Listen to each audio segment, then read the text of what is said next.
আলাইকুম বন্ধুরা, কেমন আছেন? অনেক দিন পরে আপনাদের কাছে চলে এলাম। ভিডিওতে অনেক দিন করতে পারিনি, ভীষণ চাপে ছিলাম। গঙ্গাসাগর মেলা কারণে ওখানে দোকান দিয়েছিলাম, ভীষণ চাপে ছিলাম। আবার সামনে আমার এক্সাম চলছে, সেই কারণে ভিডিও আপনাদেরকে শেয়ার করতে পারলাম না।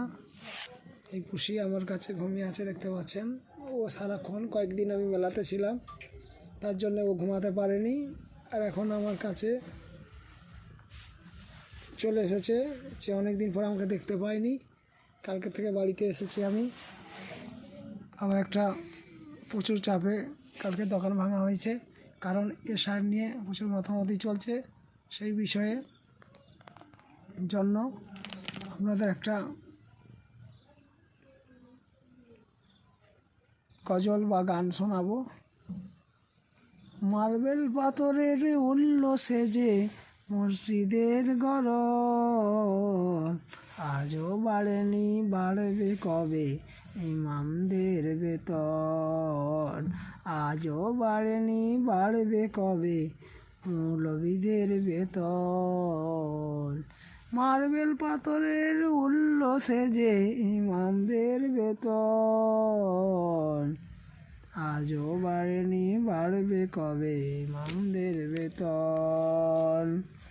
আজও বাড়েনি, বাড়বে কবে ইমামদের বেতন।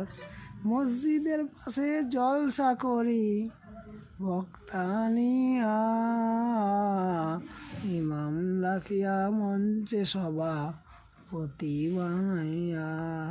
মসজিদের পাশে জলসা করি বক্তা নিয়া, ইমামকে রাখি মঞ্চে সভা পতি বানাইয়া। ওই জলসায় দেখো লক্ষ লক্ষ টাকা কত আয়োজন। আজও বাড়েনি, বাড়বে কবে মৌলবীদের বেতন। আজও বাড়েনি, বাড়বে কবে ইমামদের বেতন। মার্বেল পাথরে উল্লসে যে মাদ্রাসার গঠন, আজও বাড়েনি, বাড়বে কবে মৌলবীদের বেতন। আজও বাড়েনি, বাড়বে কবে মোল্লাদের বেতন। আমি চাকরি করি, ব্যবসা করি, লক্ষ লক্ষ কামাই, প্রজার হালতে জীবন কাটাই, সুখের সীমানা।